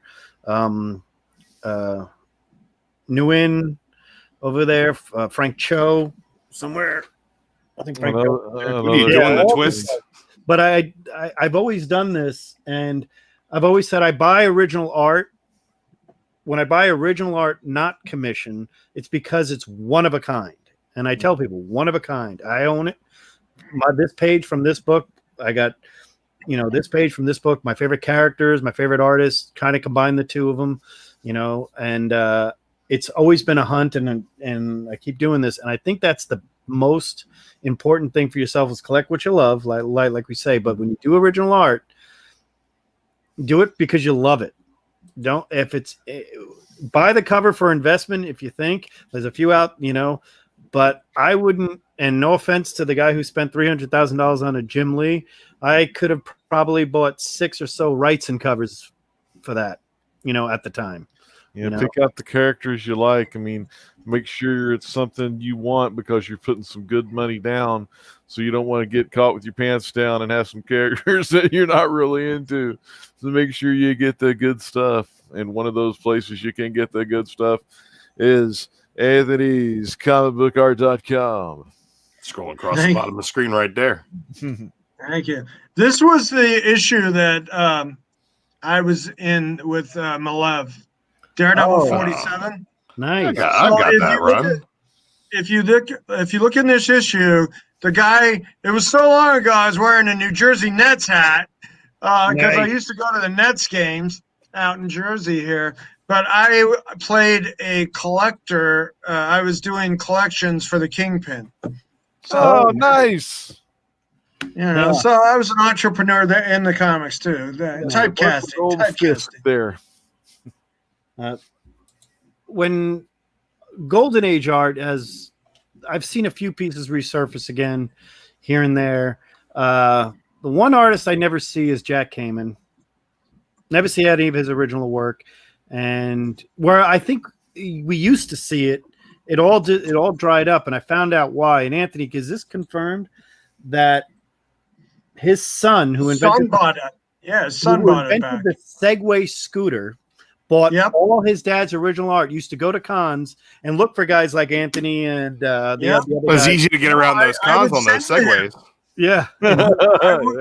Yeah. Anytime I had a piece, Trinity. I would have the strips he did. What was the name of the strip he did? Was it for Fiction House? Was it for Fiction House? Yeah, the Fiction House strip. Yeah. He did Jungle, Jumbo. No, right? but the newspaper strip. Oh, but yeah. the stuff came from, huh? He did Sheena. Nah, it wasn't Jungle. Tiger Girl. I don't think it was Jungle. What else did he do? Rangers. What was the other guy? Something like that. Yeah, he did Rangers. Anyway, Air Fighters. The guy who got all the Fiction House art that still has some, he would sell me stuff, and this goes back into the 90s and those, the old church shows in Manhattan, and through the 2000s. I don't see him much anymore. He's getting older, but I try to buy batches of stuff, and he would have Cayman strips, and I would send them to a guy named Cayman in California. Yeah, that's he lives in California. We've got some panels from Daredevil 47. There it is. There it is. How did you do that? The That's internet. funny. The internet has that ability. That's me. Nice. And that's Malev taking pictures. We were in a brownstone in New York. Look at that. I was There you skinny. go. Photogenic. Drawn well. Nice. I'm gonna get you one of them green hats. Is that the first appearance of Anthony Snyder? No, there's a couple God, panels that's the before first this panel page. appearance. No, this isn't the first panel appearance. This was just the most panel appearances I can get per page, real quick. So that's Nice. Yeah, I dominate that whole page. that's Nice. true. That is your page. Nice. Page 7. It is, Page but 7. like I Issue said, 47, that stuff page doesn't 7, exist. folks. There's no original art for that, right? Yeah, Unless you there's had no a original flash art. drive. And I might have been the first guy that thought about doing one-off prints of the book, but that was just the printing back then was like those Epsons that took 7 cartridges, and if you printed a whole in a 11 by 17, I was a photographer back then, so if you printed an 11 by 14 or something like that, that'd use up half your ink, and that ink row cost $200. So it just wasn't cost effective in that respect, like that, to do one-off prints. And then that server busted on him, and he doesn't even have the files on it. No backup. It's gone. Right? Yeah. No, it's gone. You've dealt with, or you've had Marco Djurkovic art. I've heard that some of his stuff has been missing for the similar reason that he penciled out and then would do the digital drawing more recently, and a lot of that stuff disappeared as well because he just never. So what I tell people is like, how do you get Marco Djurkovic original art? I says you need to find pencils. You got to find pencils because a lot of what and it's amazing work. But when I was searching for original art for him, and you're the guy who got it for me, it was just. I heard that story that but it's few and far in between anymore, That's right? your first panel appearance there, Samuel. Ah, look at that! Getting the envelope, Getting a payoff. collecting, Getting a payoff. nice. Your next panel, getting that money for the kingpin. Nice. The next panel, you're bitching about how the payoffs were better back in the Kingpin days. I have. What? I didn't work for the kingpin. I thought I worked for the kingpin. Yeah, but I think the Kingpin has been deposed at this point. I have. Who am I working for now? I don't know. You're running your beat. I I thought I was collecting for the kingpin. He says here. He says, "I missed the Kingpin. Never thought I'd say it." That was your first spoken line, and you're scratching your ass there while you're getting your money. Okay. Yeah. Back in the salad days. There you go. And we got Hack. Skinny, look Good at issue. how- We got good to Beans see fit, Hack yeah. in the house. Good issue. Man. Hack, Yeah. great dude over there from Z Collects channel. It has his own channel. Cool dude. Him and Agu Ramos, aka Agu Rhythm. Coming up in a Hack? future, in an issue from Ryland Grant coming up, I have a similar situation where I might as well show it. No spoiler alerts. I'm not going to tell you the storyline. I'm kind of obliged to that. But there's the first JD appearance in a comic. I'm dealing heroin. It's Why about. are we so typecast? That tracks. I don't know. But Why are we criminals? I'm in a book coming up. Yeah, it's like it's like Put that on the big book. screen. Yeah. dude. I guess we're Bunch just- of ne'er-do-wells. Oh, sorry. Yeah, let's get I it got on you. the big I screen. got There it you. is. There you go. That, oh, sorry. That'll be the Whoa. first. No, wait, Wait, whoa, what? Whoa, there That'll we be go. the first appearance of JD in a Dude. drawn in a comic. I'm in two other comics. I have a letter in one, and I've got a shout out in Brother Nash comic right there. So with Joel Jones in that one. Cool, man. But that's my that'll be my first appearance dealing heroin at the food mart. Well, But you I'm know, I'm looking can't at tell your you the back, storyline though. looking at what's behind you. You know, you collect commissions Mhm. in that respect that you have that moment, you have that that with the artist that you appreciate, that you like enough that you want to commission to do a piece for you, and when it's a pleasant experience, that piece becomes worth more than what you paid for it. Oh, That's exactly. a memory. That's a oh, I liked you on this run, and would you do your character for me, that kind of thing. I think that is the heart and essence of what commissions should be, and not it shouldn't to say it shouldn't be anything more. That's not what I mean, but that's what it should be. I think that's getting that commission. I started a sketchbook, and it was a charity sketchbook, and for cystic fibrosis that greatly affected my family, and the guys I had do drawings in it. Just breathe is the motto of cystic fibrosis, because it's a lung disease. It kills kids, and they're born with it.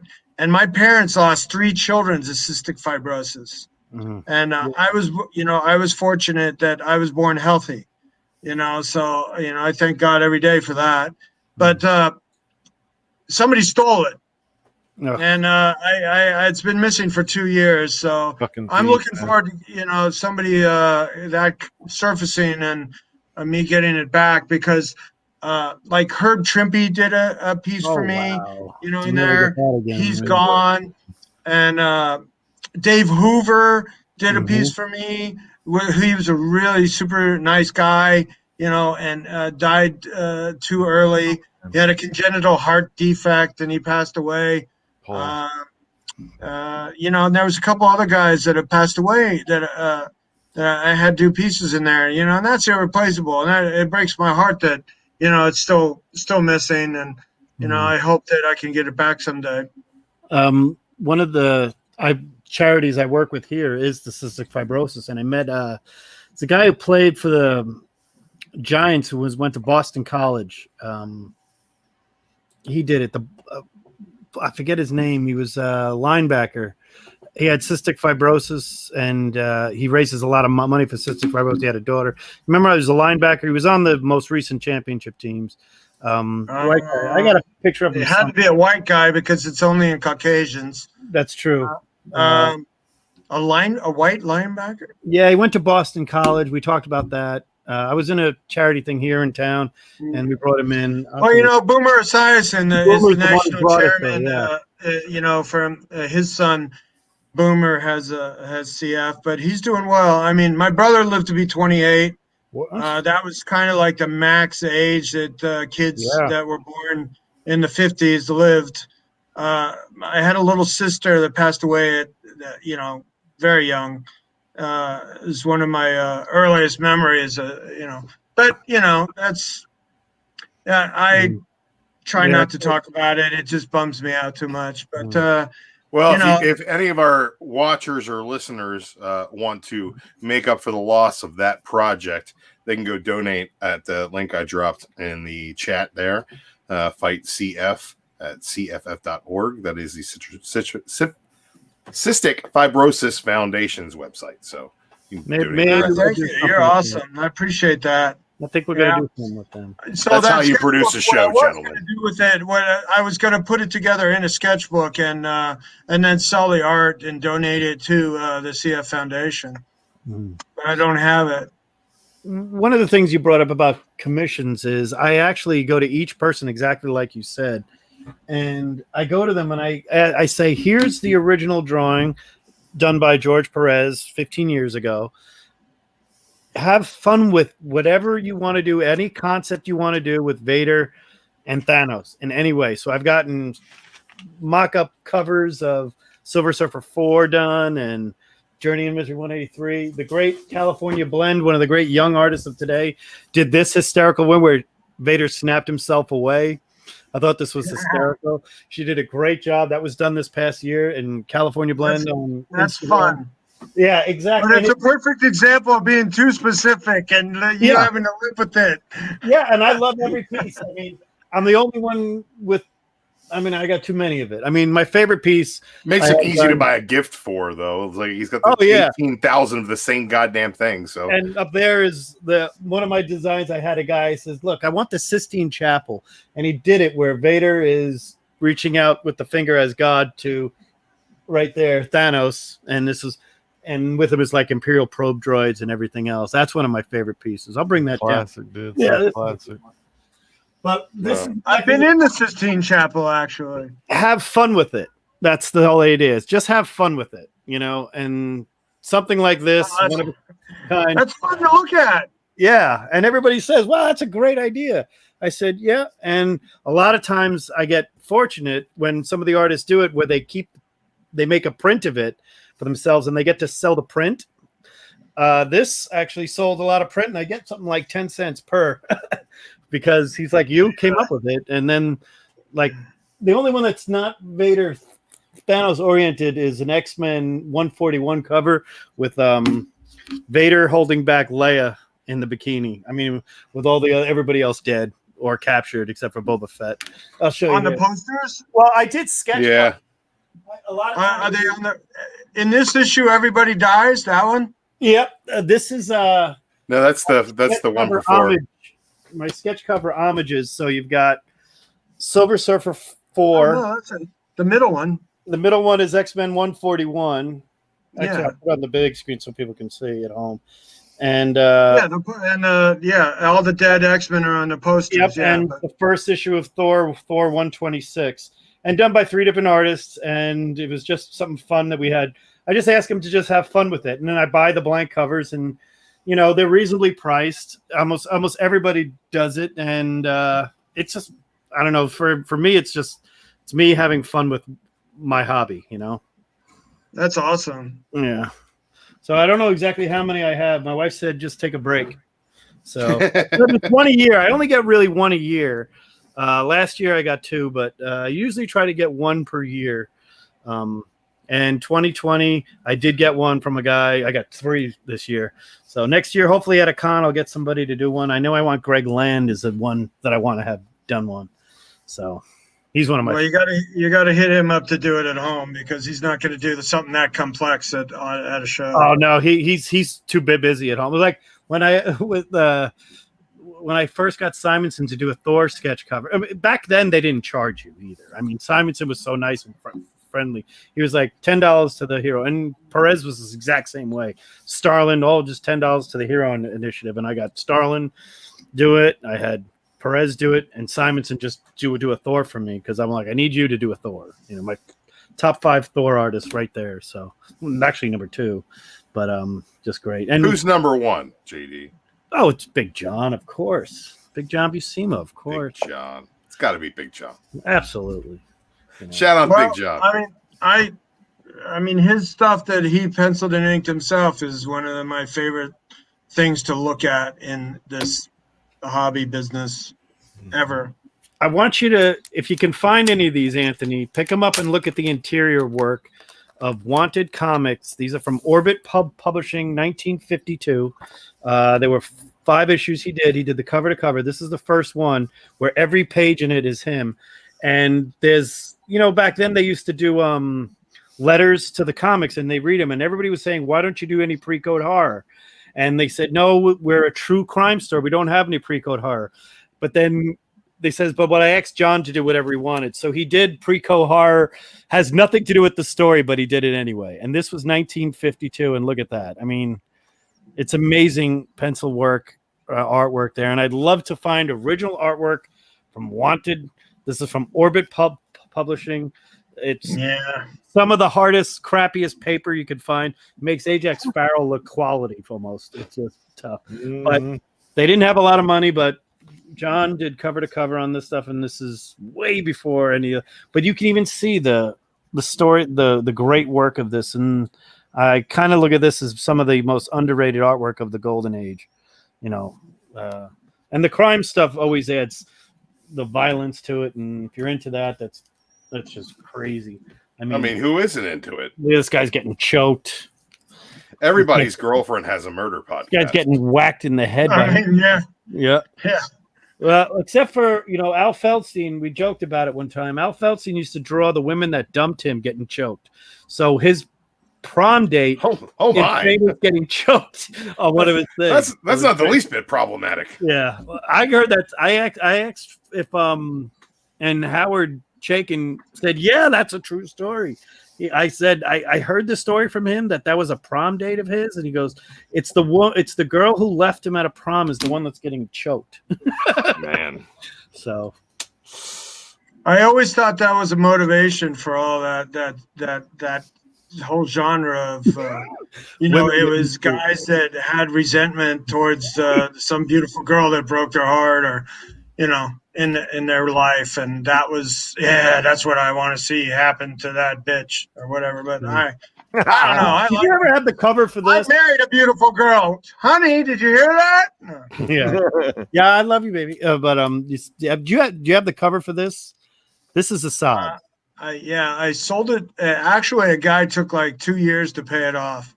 Oh, is it the variant? That can't be the cover, Ray. This is a variant issue. Oh, we lost the legend. This is one of the earliest variant covers for this issue, and Assad did it, and the writer is Dennis. I guess back then he went by Dennis Hopeless. It's not his real name. He just puts that in there, and he's a local guy, kind of in the Midwest area. And I asked him, I says, have you ever found any of Assad's cover? He goes, no, I actually had no idea that this existed. I was writing the story, and I never knew what the cover was going to be. And when they showed me this, I kept telling them, like, I didn't write Thor or Silver Surfer in there, but this was just done for this. Right? And, yep. That's what he said. I want to know the story. Why? I have no idea. Yeah. I've never had it could have been one of those Marvel that Cosmic was an cover X-Force months. cover. Huh? Yeah. That could have been one of Cable those and Marvel X-Force, cover yeah. months. Yep.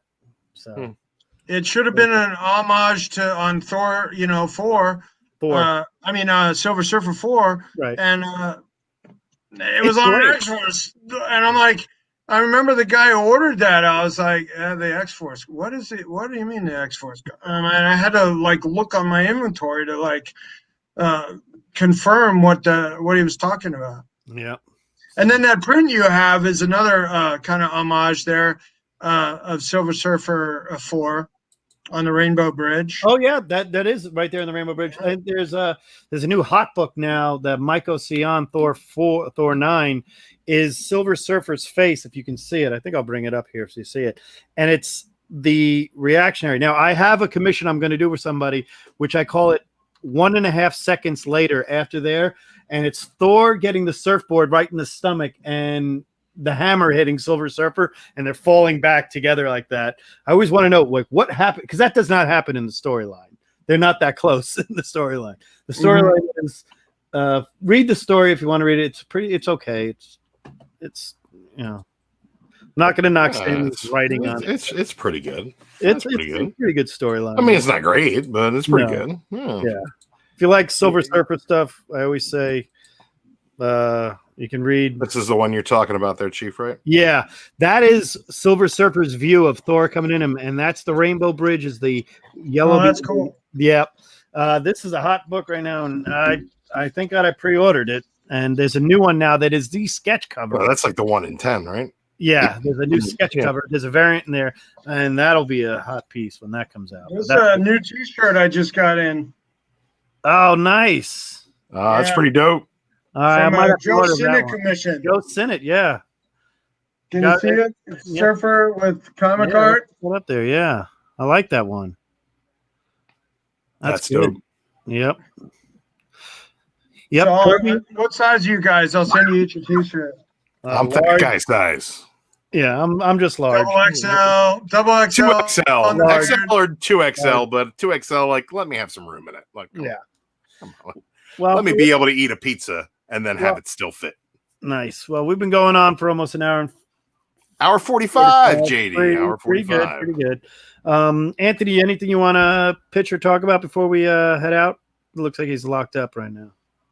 Wait a We minute. got Drew, a frozen Drew, I know you Anthony. had some books to show. I thought you had a book or two to show. Oh, no, nothing Golden Age. I just got, to.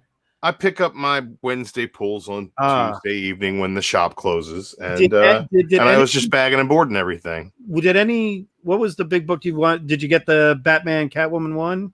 No, I did not buy that. I'm not buying that. I'm just asking. No, thank you. Yeah, same here. Same here.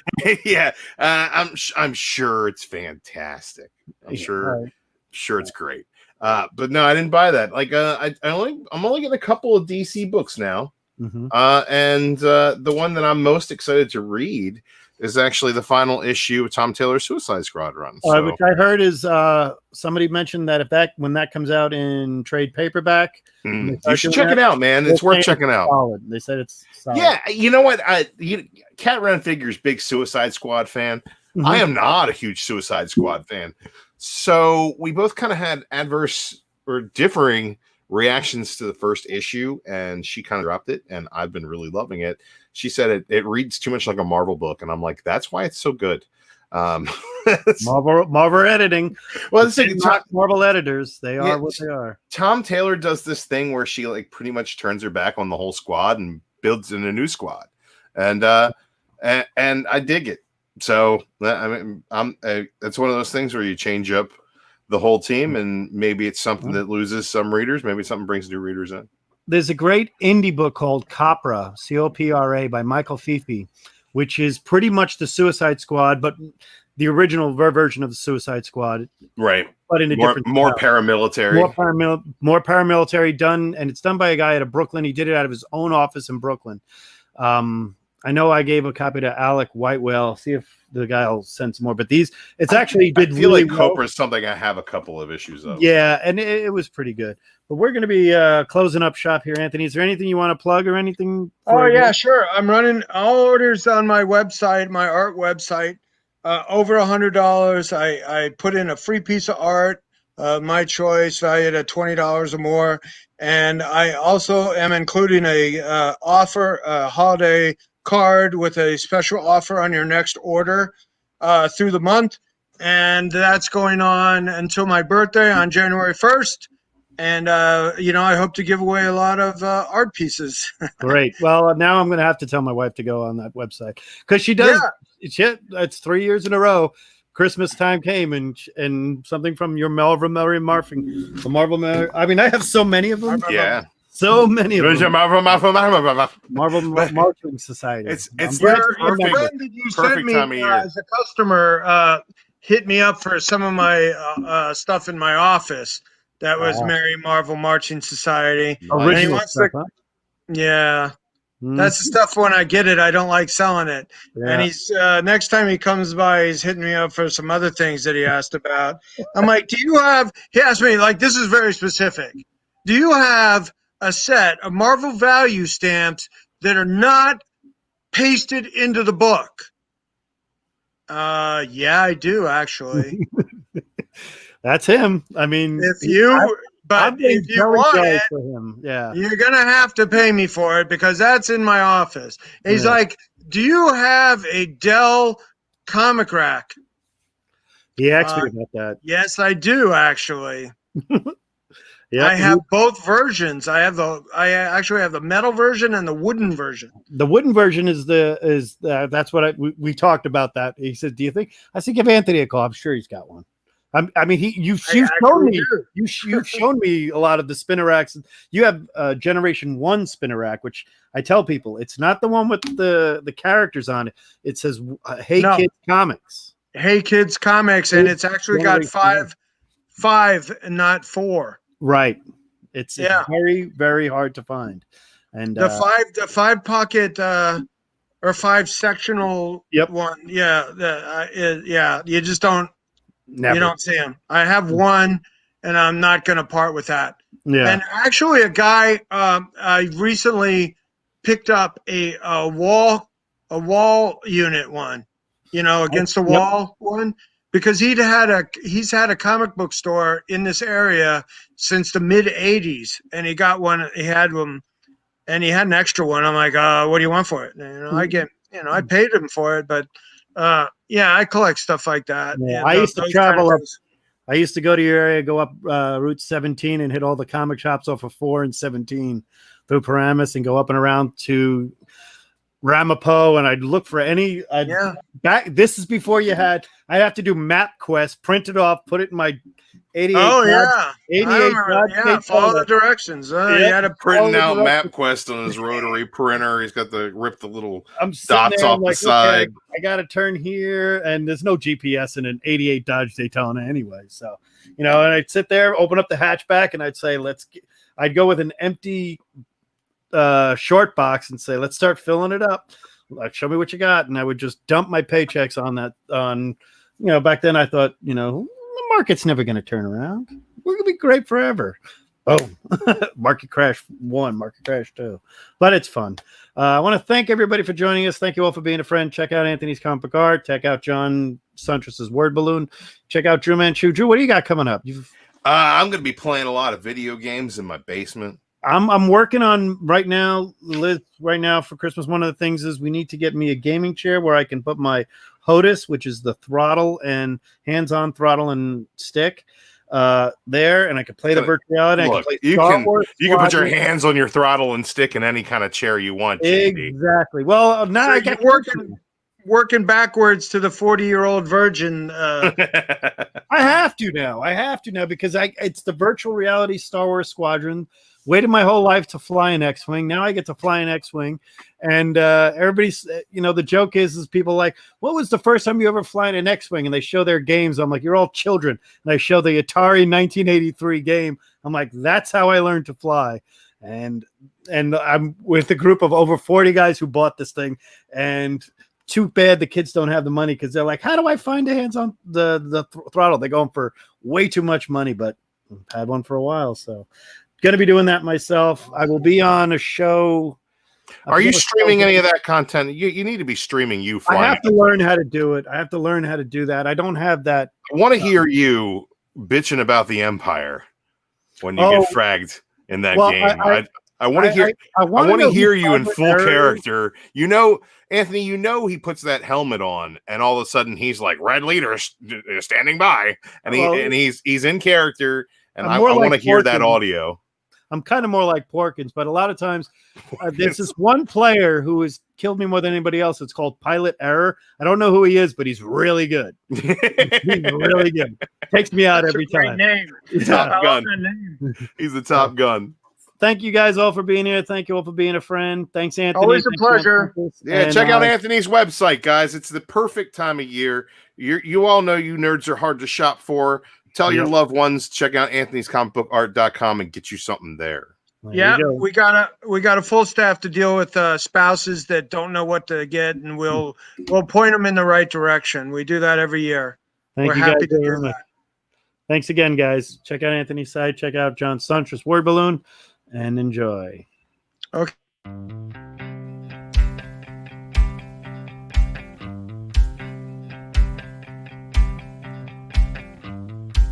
Thank you for being a friend. Travel down the road and back again. Your heart is true. You're a pal and a confidant. And if you